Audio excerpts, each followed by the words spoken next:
आपको हमारे महान प्रभु यीशु मसीह का अनुग्रह और शांति मिलती रहे। आज हम वचन से देखेंगे यूहन्ना की पुस्तक 21 अध्याय उसका पहले से लेके 3 पद तक जी। इन बातों के बाद यीशु ने अपने आप को तिबिरियास झील के किनारे चेलों पर प्रकट किया और इस रीति से प्रकट किया। जी। शमौन पतरस और थोमा जो दिदुमुस कहलाता है और गलील के काना नगर का नतनेल और जब्दी के पुत्र और उसके चेलों में से 2 और जन इकट्ठे थे। शमौन पतरस ने उनसे कहा, मैं मछली पकड़ने जा रहा हूँ। उन्होंने उससे कहा, हम भी तेरे साथ चलते हैं। अतः वे निकलकर नाव पर चढ़े, परंतु उस रात कुछ ना पकड़ा। जी मेरे प्रियो, जिन लोगों को प्रभु ने खुद 3.5 साल ट्रेन किया हो, आप ऐसे लोगों से क्या उम्मीद करते हैं? What do you expect? आप क्या एक्सपेक्ट करेंगे ऐसे लोगों से जिनको प्रभु खुद 3.5 साल तक के दिन और रात अपने साथ में रखे और ढेर सारी शिक्षा उनको दी? आप ऐसे लोगों से क्या उम्मीद करते हैं? हम देखते हैं 3.5 साल के बाद में यीशु मसीह की मृत्यु, उनके पुनरुत्थान के बाद में ये चेले जो हैं ये वापस मछली पकड़ने के लिए जा रहे हैं और यहाँ पे 7 चेले मौजूद हैं। यहाँ पे 7 लोग हैं और 7 के साथ जो हैं ये मछली पकड़ने के लिए जा रहे हैं। इनमें से कोई एक भी जन ऐसा नहीं है जो कि सही बात को कह रहा हो। पतरस ने कहा कि मैं मछली पकड़ने जा रहा हूं, तो बाकी ने कहा ठीक है हम भी आते हैं। इनमें से कोई एक भी जन नहीं है, इन 7 में से कोई एक जन नहीं है जो सही बात को कर रहा हो। सभी उसी भाव में बहते चले जा रहे हैं और क्या होता है, पूरी रात मेहनत करते हैं, पूरी रात मेहनत करते हैं और ये कुछ नहीं पकड़ पाते हैं और उसके बावजूद भी ये रियलाइज नहीं करते हैं, ये इस बात को समझ नहीं पा रहे हैं कि वो कुछ गलत कर रहे हैं। उसके बावजूद भी पूरी रात मेहनत करने के बाद भी कुछ नहीं पकड़ा और फिर भी उनको कुछ नहीं याद आ रहा है, फिर भी उनको परमेश्वर की कोई बात याद नहीं आ रही है और फिर भी इस बात को पहचान नहीं पा रहे हैं कि वो गलत कर रहे हैं। नेक्स्ट मॉर्निंग जब यीशु मसीह सुबह आते हैं उनके पास में, तो वो यीशु को भी पहचान नहीं पा रहे। अभी कुछ दिनों पहले की बात है कि प्रभु यीशु मसीह पतरस से कहते हैं, पतरस तुम वो पत्थर हो जिसके ऊपर मैं अपनी कलीसिया बनाऊंगा। पतरस तुम वो पत्थर हो जिसके ऊपर मैं अपनी कलीसिया बनाऊंगा और नरक के फाटक उसके ऊपर प्रबल नहीं होने पाएंगे। नरक के फाटक उसके ऊपर प्रबल नहीं होंगे। और पतरस मैं तुमको कुंजिया देता हूं और जो कुछ तुम पृथ्वी में बांधोगे वो स्वर्ग में बंधा रहेगा और जो कुछ तुम यहाँ पे खोलोगे वो स्वर्ग में खुला रहेगा। प्रभु तो ऐसी बातें कर रहे हैं, इतनी विशेष बातें कर रहे हैं और हम देखते 3.5 साल की ट्रेनिंग के बाद में ये लोग भटक गए और वापस उस जगह पे पहुंच रहे हैं जहां से प्रभु उनको लेकर के आए थे, जहां से प्रभु उनको लेकर के आए थे। ये वही पतरस है, ये वही पतरस है जो अभी कह रहा है कि मछली पकड़ने चलते हैं। प्रेरितों के काम उसके 10वें अध्याय में एक बड़ी विशेष चीज हो रही है, एक बड़ी विशेष चीज हो रही है और वो ये कि प्रभु का वचन जो है वो अन्य जातियों तक पहुंच रहा है और परमेश्वर उसको प्रकाशन दे रहे, परमेश्वर उसको ज्ञान दे रहे, प्रभु उसको बता रहे और तमाम बातों को ये रिसीव कर रहा है। उस रेवलेशन को परमेश्वर की तरफ से रिसीव कर रहा है, उस प्रकाशन को प्रभु से ग्रहण कर रहा है और एक बहुत बड़े और बहुत विशेष काम को ये करने पाता है। फिर तो काम उसका 10वां अध्याय उसके 19 और 20 पद को देखेंगे। यहाँ पे क्या लिखा हुआ है? पतरस तो ये दर्शन पर सोच ही रहा था जी कि आत्मा ने उससे कहा। जी पतरस उस दर्शन को देख के वो पजल, वो उलझन में था और वो सोच रहा था कि ये किस प्रकार का दर्शन है। जी देख 3 मनुष्य तेरी खोज में हैं। जब वो दर्शन के ऊपर मनन कर रहा था तब क्या हुआ? आत्मा ने उससे कहा देख 3 मनुष्य तेरी खोज में हैं। अतः उठकर नीचे जा जी और निसंकोच जी उनके साथ हो ले, जी क्योंकि मैं ही ने उन्हें भेजा है। नहीं ने उन्हें भेजा। अगर कुछ बातें आपको पजल कर रही हैं, अगर कुछ बातें आपको परेशान कर रही हैं, आपके समझ में नहीं आ रहा है ये किस प्रकार का दर्शन है, ये किस प्रकार की चीज है, मेरे प्रिय आप अनुमति दें कि पवित्र आत्मा आपके ऊपर प्रकाशन को लेके आए और वो प्रकाशित करने पाए, वो आपको मार्ग दिखाने पाए और वो सीधी चीजों में आपको लेकर के चले। हम 9वें पद में देखेंगे, 9वें पद में क्या लिखा हुआ? यहाँ पे पतरस प्रार्थना कर रहे हैं। आप देखिए 9th वर्स। दूसरे दिन जब वे चलते चलते नगर के पास पहुँचे तो दोपहर के निकट पतरस छत पर प्रार्थना करने चढ़ा। के निकट पतरस छत पर प्रार्थना करने दोपहर के समय पतरस जो है वो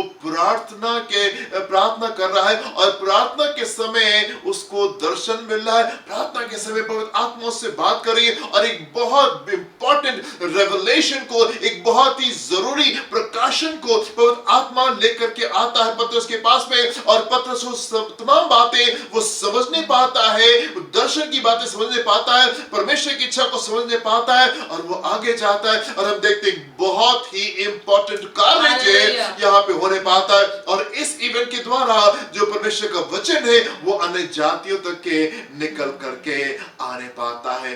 कब? जब पतरस प्रार्थना में था। प्रार्थना में था, उसको बुद्धि मिल गई, उसको समझ मिल गई, परमेश्वर के ज्ञान और प्रकाशन के आत्मा ने उसको तमाम बातें बता दी, क्या करना है, कैसे करना है और कैसे करना है। और अभी यहाँ पे यूहन्ना उसके 21वें अध्याय में ये क्या कर रहे, पजल्ड है, समझ में नहीं आ रहा, यीशु मसीह मर गए और पुनरुत्थान हो गया, बहुत कंफ्यूज्ड है और उस कंफ्यूजन में बैठे हुए हैं, खाली बैठे हुए हैं, और उसके बाद में मछली पकड़ने के लिए चले जा रहे हैं। जरूरत किस बात की थी? जरूरत इस बात की थी कि परमेश्वर के सम्मुख जाते, ये सातों डिसाइपल्स और बाकी 500 को भी इकट्ठा करते, उसके बाद में ये बैठते, ये प्रभु से पूछते, प्रभु हमें क्या करना है। अगर ये पूछ लेते तो परमेश्वर को बता देते, अगर ये पूछ लेते तो परमेश्वर को बता देते। पर कई बार क्या होता है ना, हमें लगता है कि नहीं, हमको सब कुछ आता है, हम तो पतरस है, हम तो यूहन्ना है, और हम तो प्रभु के बड़े विशेष लोग हैं, और हमको पूछने की जरूरत नहीं है। जो भी ख्याल हमारे मन में आ रहे हैं, जो भी सोच हमारे मन में आ रही है, वो बिल्कुल ठीक है और हम बिल्कुल सही जा रहे हैं, और हम पूछना पसंद नहीं करते,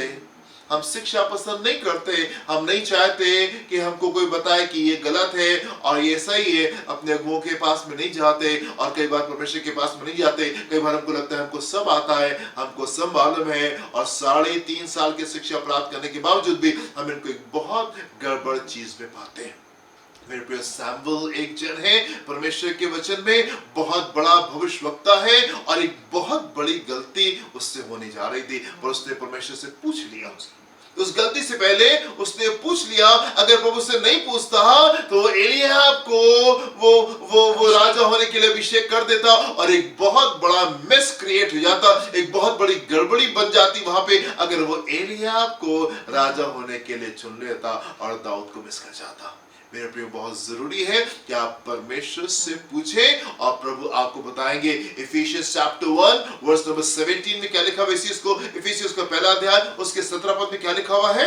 कि हमारे प्रभु यीशु मसीह का परमेश्वर जो महिमा का पिता है, महिमा का पिता है, तुम्हें अपनी पहचान में ज्ञान और प्रकाश की आत्मा दे।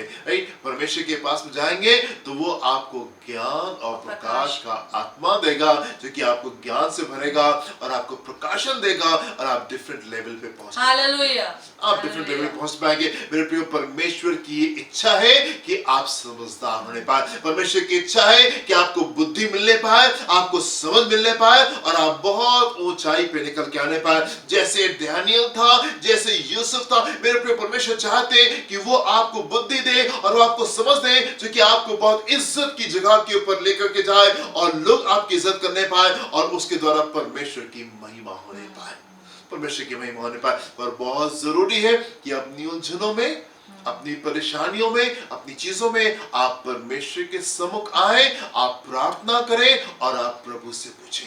अगर आप प्रभु से पूछेंगे तो उसका आत्मा आपको प्रकाश में लेके जाएगा, और वो कहेगा ये सब लोगों को मैंने भेजा है और तुम इनके साथ में चले जाओ, और इस दर्शन का ये मतलब है, और तुमको ऐसा करना है और ऐसा करना है। अगर आप पूछेंगे तो परमेश्वर आपको बता देंगे। आप नहीं पूछेंगे तो क्या होगा? थोड़ी देर में उलझन में बैठने के बाद में आप अपने आप को वही करते हुए पाएंगे जहां से आप बाहर आए थे। अगर आप उलझन को बने रहने देंगे, अगर आप उलझनों में रहेंगे, अगर आप टेंशन में रहेंगे, अगर आप दुख में रहेंगे, आप निराशा में रहेंगे, क्या होगा? थोड़ी सी देर के बाद में आप वही करते पाएंगे जहां से प्रभु ने आपको बाहर निकाला था।